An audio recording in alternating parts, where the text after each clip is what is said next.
Hello, everyone. Welcome to another episode of Dentistman's podcast. Today we have the one and only Dr. Wayne Young that he was just explaining about his incredible story and all of the success that he's had in the past few years. So, Dr. Young, if you can introduce yourselves to the people, I know many people want to get to know you more better. Of course. Thank you so much, guys. Appreciate that.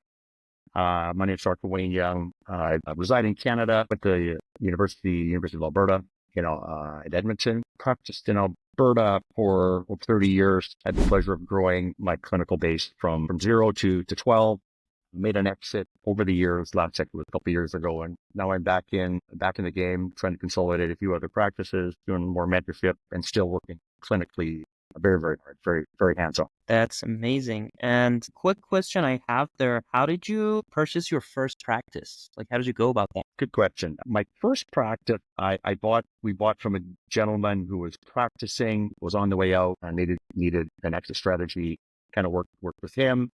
Had got a little bit of mentorship from him. At the same time, I started a de novo practice from scratch in a very highly populated, growing area in the burbs, and that's how I made my first two practices. One was quite established, very high-end downtown practice. The second was more of a urbanite practice, a lot of families. So totally different type of practice.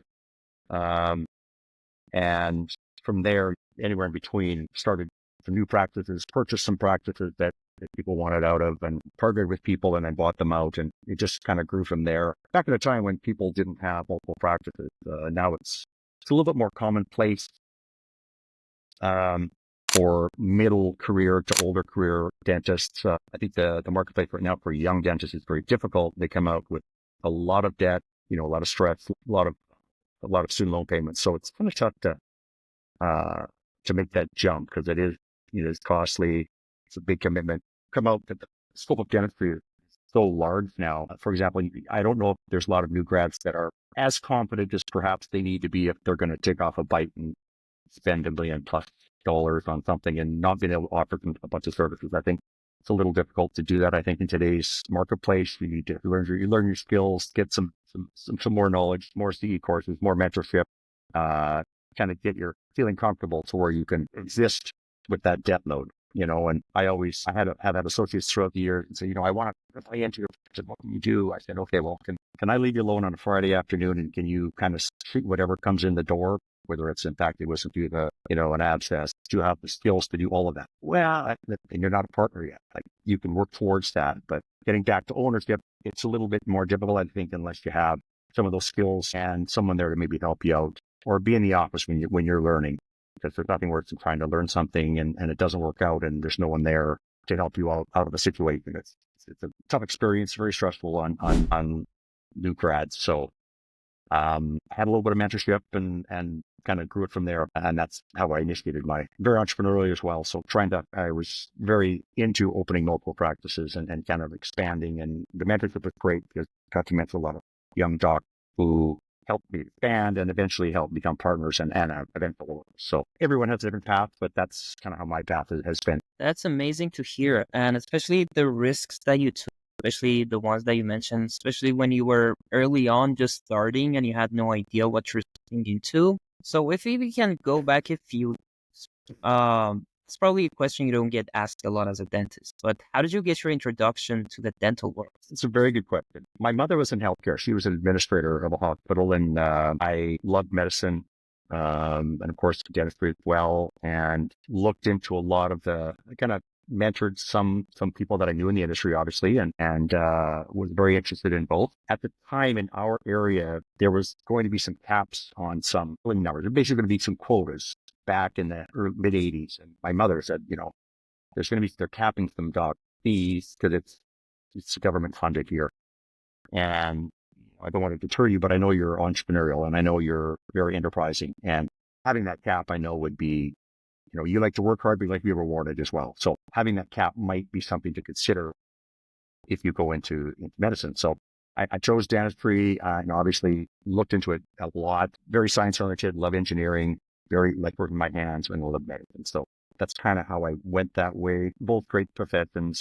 In our country, being a VP medical doc is probably not as glamorous as one would like for the remuneration. There's a lot of responsibility, a lot of liability, and you're somewhat handcuffed. I think you'd have to definitely specialize in something, or realize you're going to just have a lifestyle over growth and entrepreneurship.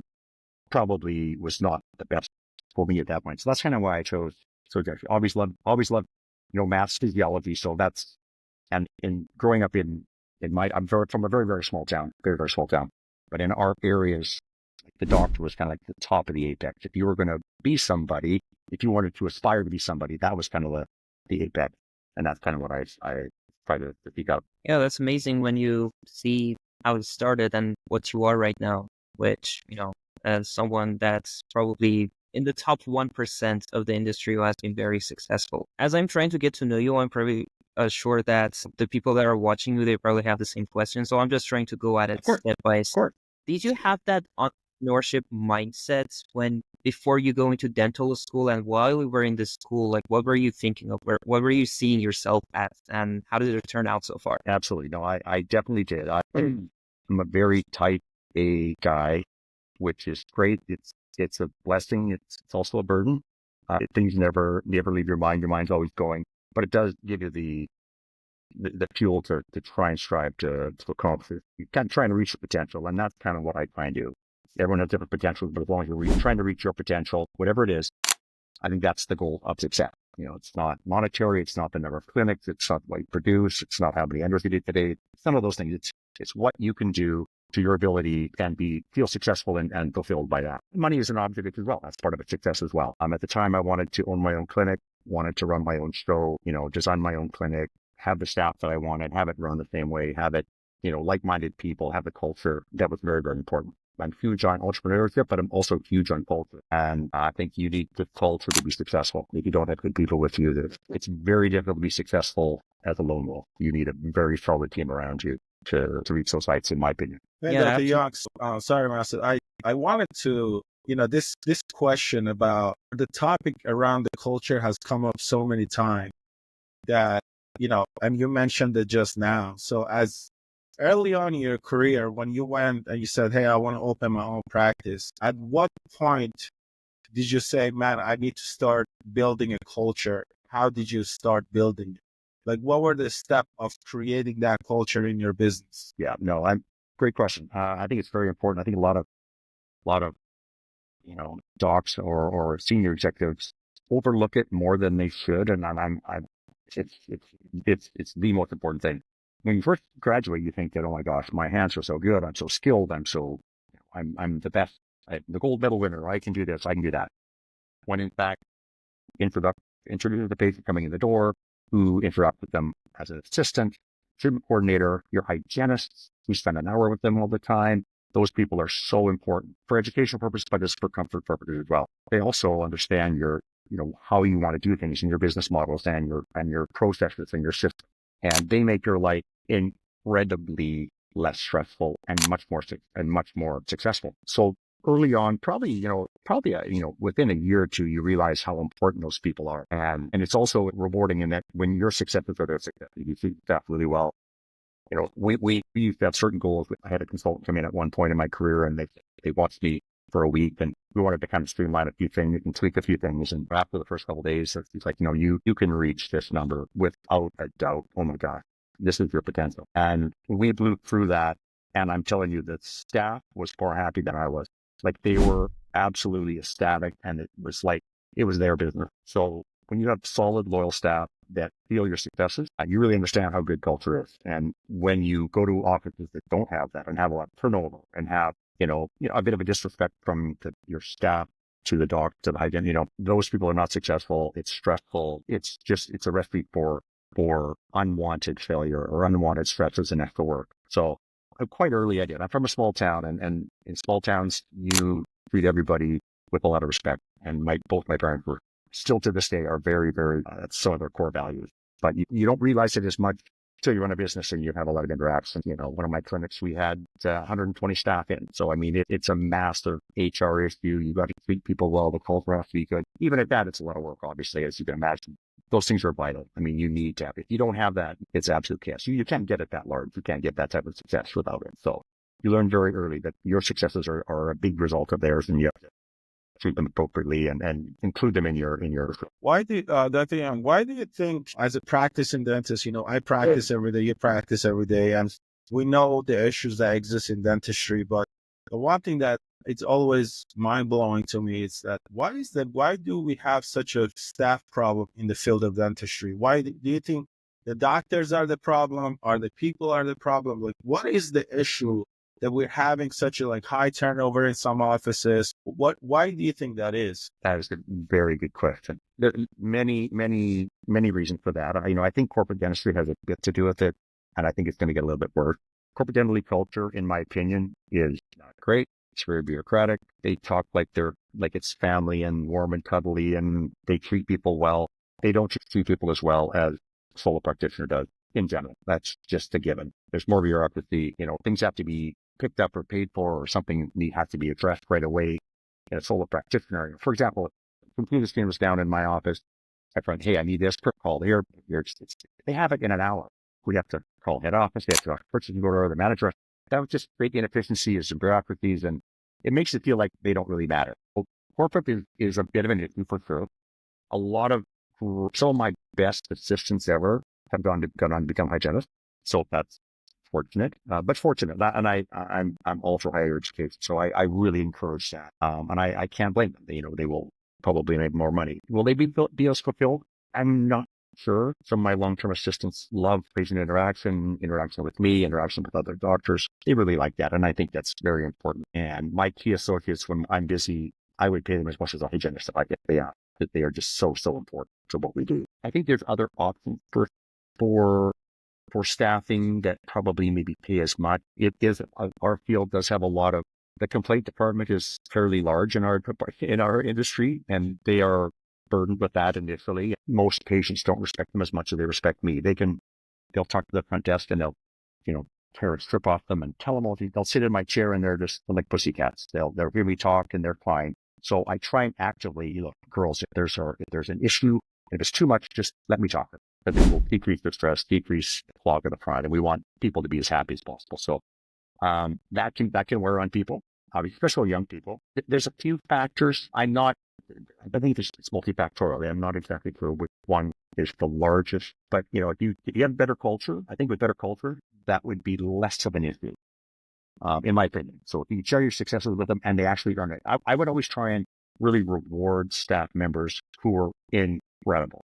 And I would reward them in front of everybody else. And that would say, okay, that's what she's getting. And the reason she's getting that is because I know she does this. So everyone's like, okay, if I want to do well, I want to do that. I'd always say, hey, do you do this, this, this? They're like, no. Well, that's what she does. So I want you to get there. So let's get there. And if they want to get there, great. If they don't want to get there, they're not a good fit. And when you find those people that aren't good fits, move on. Don't try and grind it out if you can. Now, in our area, we're a large oil and gas industry here. And at certain times, there was such a massive demand for all staff, and oil was $150 a barrel. And, people were paying HR and, social convener jobs double what they would be making with me. And if you're a great person, good personality, intelligent, quick on your feet, witty, they could be pulled away from our industry and given to, private industry at a much higher wage. And I had to let a few go that way, unfortunately. So there were a couple of boom bust cycles that you have to deal with, no matter where you're at. But create a good culture, show them that you respect them, treat them well. That will lessen it for sure. But I don't know, that solves everything. But just try and do what you can do, what's in your power to try and minimize staff loss for sure.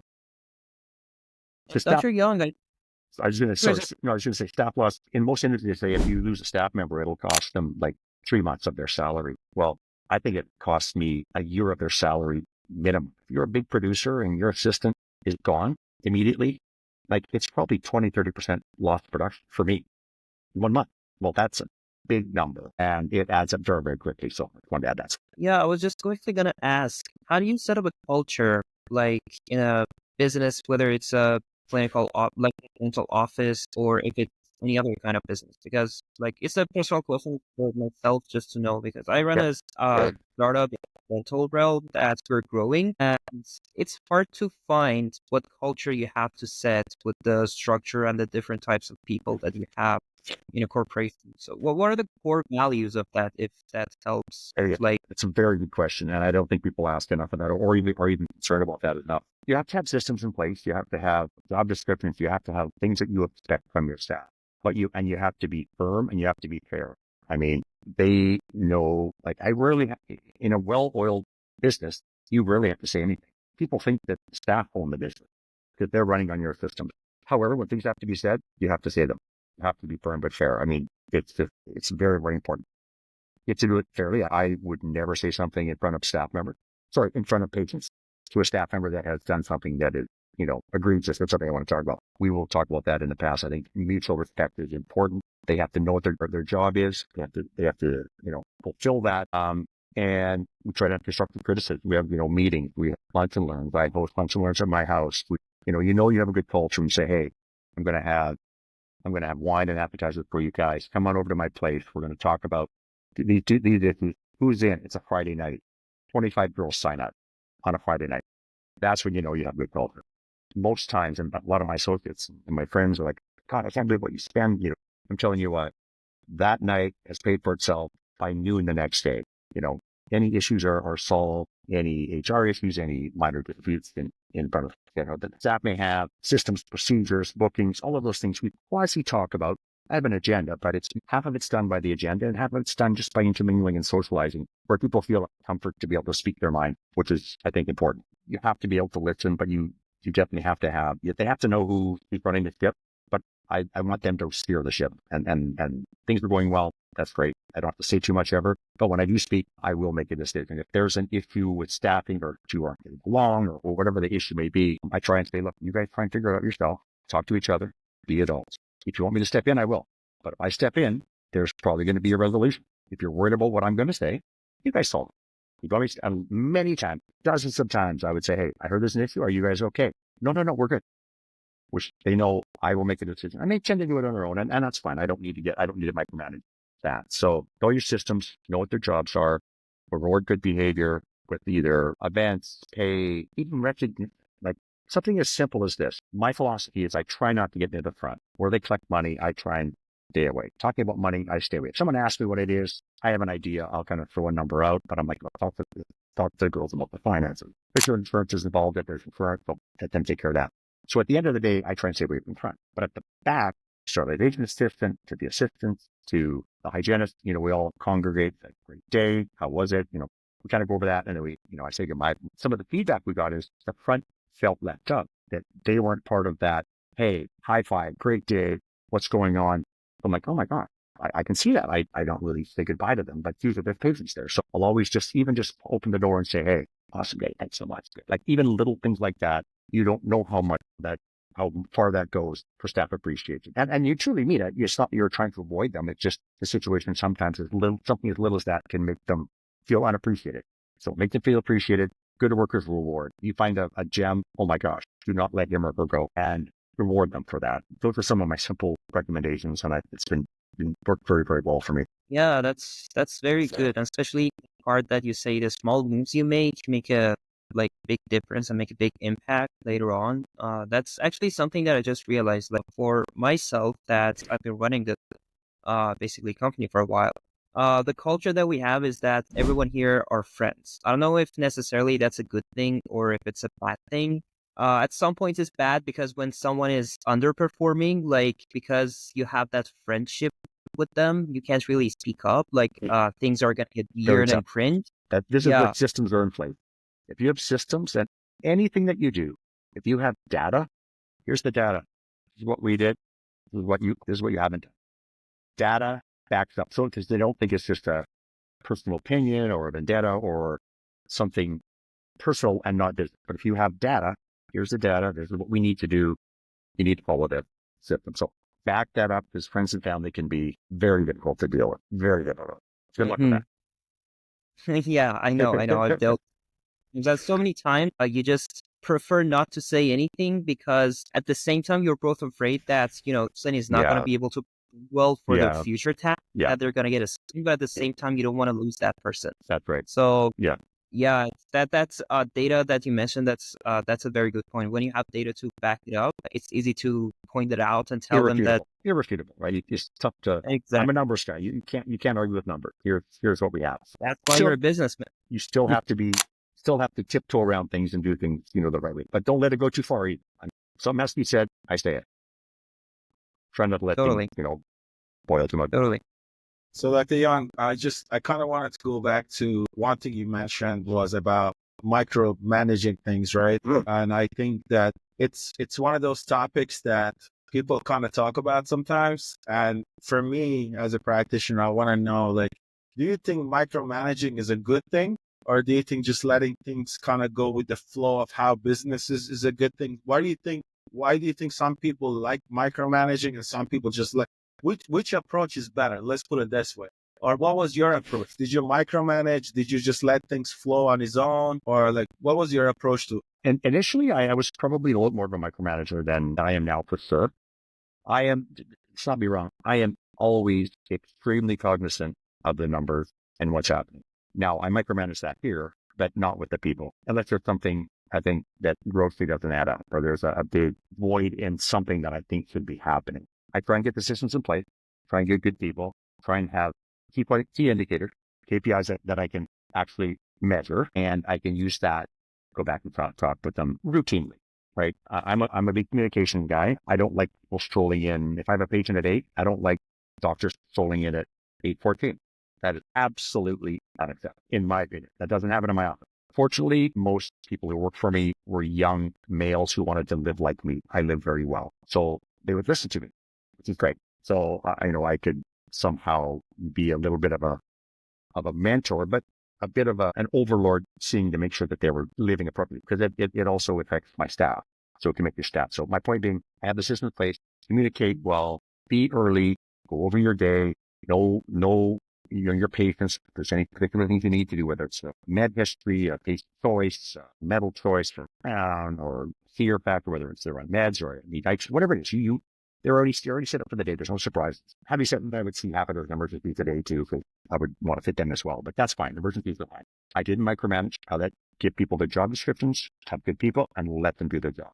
If our collections were down from where it should have been, if our numbers were down, if our new patients were down, if our treatment was slipping by, those things I can measure. And whoever's responsible for that, I can say, hey, what's happening? Tell me what's going on. What's happening to make it slide a little bit. And so I'm always aware, like my assistant's funny. Hygienist would say, oh my God, what do you do all day? Like, what's going on? So in my opinion, I never let my hygienist wait for checkups. If you have 3 or 4 hygienists, it's a very difficult time when you've got 3 or 4 chairs rolling. So, but you're always cognizant at 3 or 4 to the hour, I'm making my run for my hygienist. I don't want them behind. But I'm also, I sat them down to kind of look, some hygienists, like from high school to hygiene school, and they're how they're practicing. They don't have a clue about how we're practicing. So I'm like, okay, I want you to understand what happens in my mind. And once you sit down and explain things to them, they're like, oh God, but I'm just out scraping roots, let alone what you're doing. So they at least respect what you do. And you do that with all parts of the office as well. So I'm always mentally micromanaging, knowing what's happening.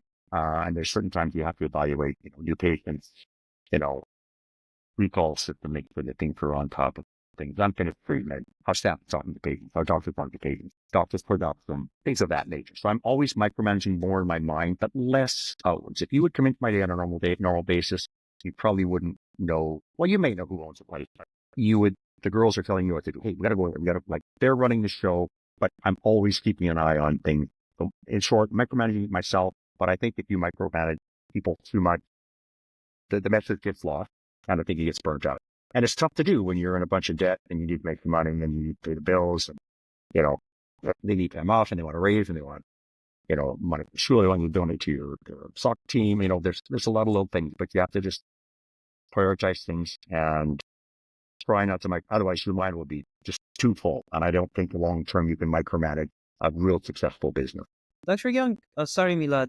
Go ahead, you please. can go first if you want. No, go ahead, please. It's a very quick question, not about micromanagement, but about personal management. When you are running multiple things at the same time, like for yourself, like you had 12 clinics that you had to run how do you not get overwhelmed with everything they have to do? Because there's just so much. Well, Like, you have managers in each place. You have managers in each place, and I was CC'd on 25, 30 emails a day. I would strategically respond to certain ones just so they know I'm listening. Because if they know I'm listening, they usually pay more attention. Numbers are available all the time. I always check other mentors, other doctors who are working there to make sure they're doing all right. But lunch for them as well. Take them for dinner. Hey, let's talk about any issues you have, any procedures you want to do. I would also make cameo appearances to these places on my days off, just to step in, see how things are going unannounced, just to make sure I'm watching. Go to the back, talk to the treatment coordinator, the clinical staff, talk to the doctors. So you always have to have a bit of a presence, even if you're not around, whether it's meeting with them, going over issues, going over strategy, going over procedures, making appearances, or actually having formal events, drink, dinner, things of that nature, just on a social setting. I think it goes a long way to keeping the staff motivated and feel and appreciated as well. So it is a lot, but if you worry about everything, you just can't do it. It's just too much.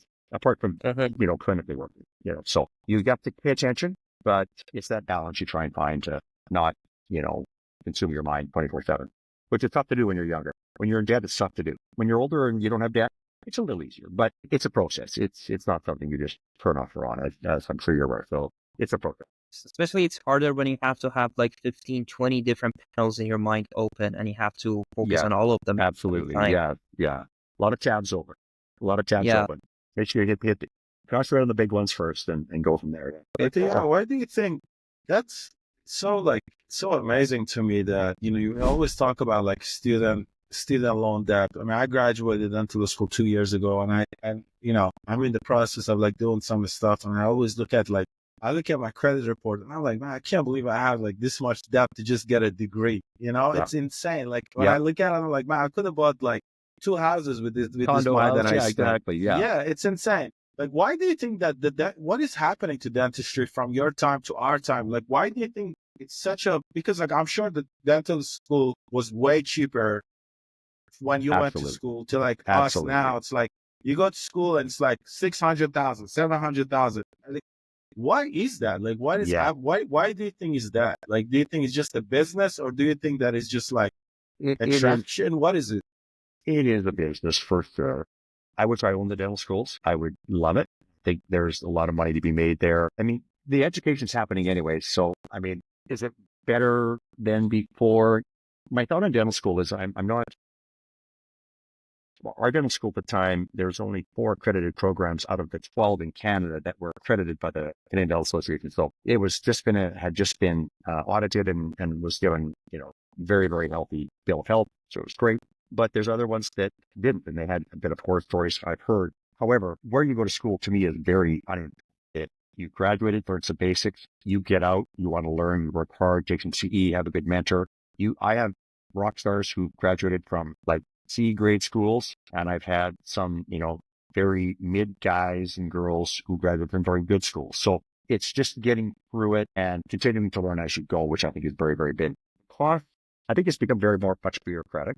I think our government has become too big, and I think that also happens in tenured positions at university, and that has become a bit of an issue. Now, there's also a lot of changes in the way dentistry is done, so the cost of docking a practice now is much higher than it used to be. So those are a lot more. So when you're in school, you're exposed more, lasers and hand pieces and rotaries, and you have to buy more equipment. So there's a little bit more cost there, but I think it's more the people cost and the staffing costs that have really increased. And because, we generally have a very affluent lifestyle, I think they felt that it was justified. And unfortunately, I think a lot of the liberal arts degrees, which are very important, they have a huge debt as well. And I don't know how they're going to make that money back to justify their, if you pay a lot, but at least you can make some back, you can somehow justify that. But if you're paying a lot and you're going to grind away at a position that's paying, sub-average wage. Like that's a bigger question for me. At least we can pay it back, but it is a little high. I totally agree. I feel bad for that. I mean, I don't even want to tell you what my student debt was when I graduated. Now, I lived very frugally. Okay, but my student debt was $1,000. So, do you want to know what mine is? Yeah, well, everyone that I know is fully 500 and up. Go up. Now, having said that, I didn't buy a new car. I lived in a small place. Now, I worked in my summers off. I worked like I finished school. I had the weekend off. I started my summer job. I worked till, weekend before I went back to school. So I was able to make a little bit of money to, to pay off a few things. But the school was, I had one of my close friends, he had about 115,000 debt. So he lived fairly large and, took out more loans and didn't care. But it was a long time ago. It was 1992 I graduated. So a long time ago. So just compounded for cost of living allowance and inflation, 100 would definitely be probably 600 now. Mine would have been maybe 100. But still, the costs have gone up. You're exactly right. It is exceedingly large. And it is a bit of fortunately, some of the affluent students, have great mentors, parents who are wealthy, who can help it out. I really look at someone who comes from parents who don't have that and have, ground it out like yourself and has that debt. It's going to serve you well in 10 years. You're going to go, you know what? I know what it's like to have a lot of debt, work hard, grind it out. It's going to serve you well. It doesn't feel like it now when you look at your credit report, but it probably will serve you well. But it should be less. But it should be less. I don't disagree. Yeah, I don't disagree. for sure. I don't disagree. And then the other thing that, as me and you, we've been talking a lot on the phone about mentorship and the importance of it. And as you know, like we're working on a platform that we kind of showed you. Of course. Why do you think that, especially in the dentistry, in our field in general, why do you think that mentorship after dental school is so important? Why do you think that's? Because I don't hear much about other fields. I think dentistry, I hear the most. And I hear it a lot, like on people that are like, I work for corporate and I've worked for corporate for the past 2 years. I mean, that's the first thing they tell you. It's like, oh, we'll provide you mentorship. We'll give you mentorship. Like, why do you think that's such an important factor in the field of dentistry? I think it's important if they do it. I don't think they do it enough. For you to grind out procedures that you don't know how to do with no fail-safe backup, you can learn as much. If you practice with me full-time for 1 year, I'm telling you, it'd probably be 5 years on your own. I mean, when I go to an office now, they're asking me questions full-time, like pulling up cases. And it could be something as simple as an interproximal composite to an exo, to an endo, to patient management, it could be anything. But if you don't have that and you kind of grind it on your own, it's first of all stressful, and it probably backs you away from doing things that you couldn't do otherwise. So it wouldn't fire.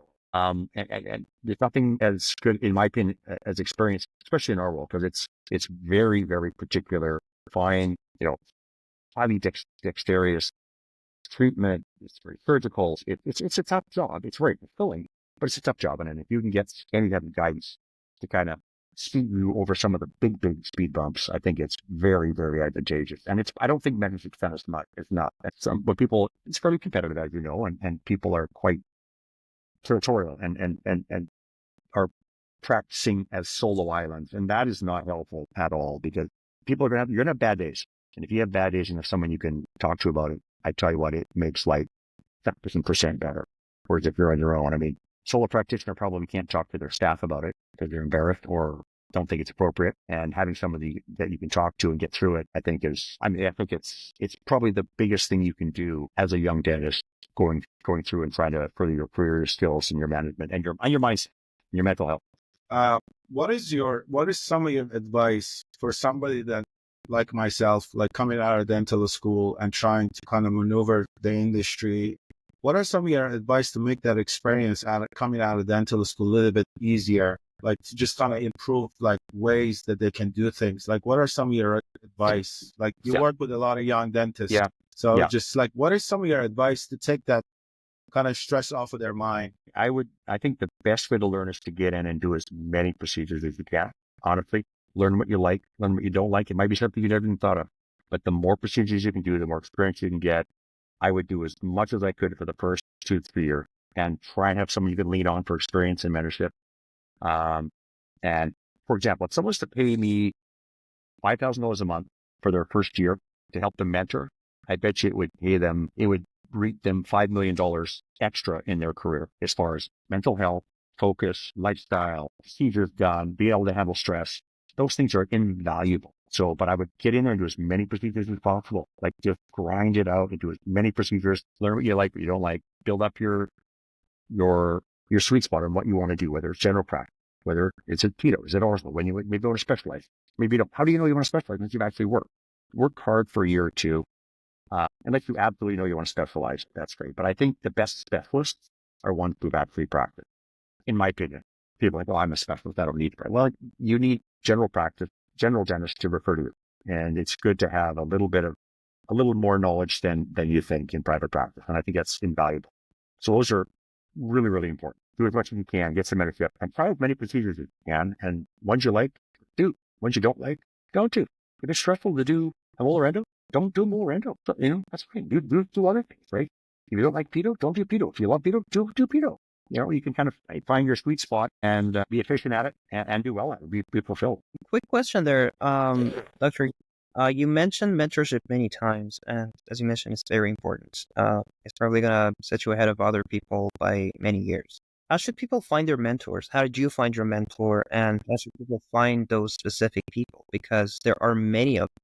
How can you basically rate them and find the best ones and make sure that, because whoever you find, you're going to spend a lot of time with them. And how can you make sure you found the best one? You know what I mean? It's a good question. I would seek out people in your area that you think are successful and have we'll talk about something like that. Talk to Dr. Young, that guy, Phil City. Okay, perfect. I've mentored many kids for university and into med school or dent school, and helped them out that way, or people in your area, people in a discipline that you think you want to practice and talk to them, call them, say, hey, I'm new, I'm graduated, I really would like some advice. And most will actually go, oh, that'd be great. Most of us are very approachable. The odd guy isn't approachable or girl. You don't want those as mentors. Like, that's the worst thing. So people who won't mentor you, you don't want as mentors. Okay. So that's fine. That's not the mindset you want. So I would reach out to people in your area or in the area that you want if they can. And you can reach out to many. You can reach out to quite a few. You can, start with one, start with others, ask lots of questions. I think it's really important. And I think it's good for your career to do that. So, and you don't know until you ask them. And you might be a fit, you might not be, but just keep mentoring, network a lot of people in your area, your dental societies, your meetings, and try and be, very pro-social in trying to interact with these people. Do it respectfully, do it politely, and most people react and are very, very receptive to that. So that's what I would try and do. The thing is that the dental market is very huge in the US. Like, there are around 200 something thousand dental offices in the US. Pretty much the same number of dentists that work. And if someone is from a small area, what's their best way to, just as yourself, you mentioned that you were from a small area. What's the best way for them to find a really good mentor, like a really good dentist who has done the business side, who has done the clinical side, and someone who can probably resonate with them, the path that they're going on? Like, you see what I mean? Because the list is huge, like 200,000 people that could potentially be your mentor. Yeah. I couldn't do a search people in my area, GPS wise, like you guys can. We had to grind it out. Look in the phone book, look where you're at, talk to people in your area, try and, just do some social research as best you can. Now you can kind of find people in your area or people in your area of expertise that you want to talk to. And you can call. Most people don't return because literally I get 10 calls a day that I will not respond to. They're the marketer or trying to sell me something. But if someone drops by and say, hey, Dr. Young dropped by your office today, he wants to talk, he wants to buy you coffee, talk to you for half an hour about a potential business that he's starting and heard that you would be a valuable asset. If I could come by, say that to your receptionist, give you my card, say hello, smile at them, they're going to go back and say, hey, by the way, Dr. Young, can I hear this number? I'm like, okay, I'm probably going to call the guy. You only have to do that for a couple of hours, and you can talk to 6 or 8 people, and probably going to get 2 or 3 calls, and that's how it starts. Like, I would reach out, personal emails are great, and calling's great, but I'll tell you what, personal touch would be spend a morning or a Saturday morning or whatever, just stop by the office, say, hey, I'd really like your help with something I'm working with here, and hopefully we can become colleagues. Yeah, I have to say, Dr. Young, you just mentioned that, and it was so amazing the first time I got on the call with you, and it was amazing that how open and how welcoming you were when I was talking to you. When I got off the phone, I texted Harmeet. I was like, man, Dr. Young is amazing. This guy, like, we started talking like we knew each other of lifetime. And I was like, man, this felt amazing.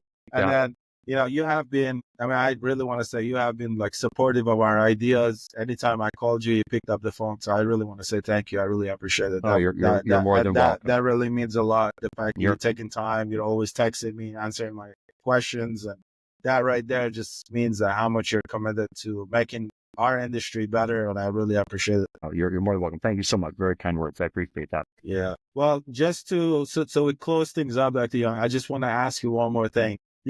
If you could go back and change anything about your path and where you're at, and if you had to kind of like, recently we had a gentleman on our podcast named Edgar Jones, and he said, if I can cut your time in half, then I did something good. So I want to ask you, if you had to give a young dentist advice and cut their time in half, what would that advice would be to just help them, like you said, just cut their time from 1 year to that 5 year? What would that advice would be? Yeah, well, I tell almost every young associate who's right out of school and ask my help. I'm like, hey, I would ask me as many questions as possible when I'm around and mentors around. I've been one of the larger producers in our area for years, which means I've made more mistakes than you will ever make. So you ask me, and if I can avoid you from making some of those mistakes and steering clear of things and not others. When you're young, you want to treat everybody. You don't want to refer anybody out. And now, and I realize you should refer some people out that are going to be paid. Can you take this? It's too time to talk to you. Well, I can, but I'm not going to, because patient management issue. There's going to be some post-op issues, and they're going to bother my front staff 3 times. It's not worth it to me. So I'm going to refer those out to my local oral surgeon, who's going to begrudgingly send me flowers for the referral, but get mumble under his mind. Let them deal with it. So try and reach out, try and minimize mistakes by having a mentor is I think is very, very crucial. But you're going to have some hiccups. You're going to have some things go wrong. You're going to separate a file. You're going to make someone mad. That's life in any business. The more you make, the more you grow. And as far as the more mistakes you make, the more you grow and understand where your sweet spot at or what you're comfortable with. So no one reaches success directly. Boys, remember that. There are wrinkles all the way up.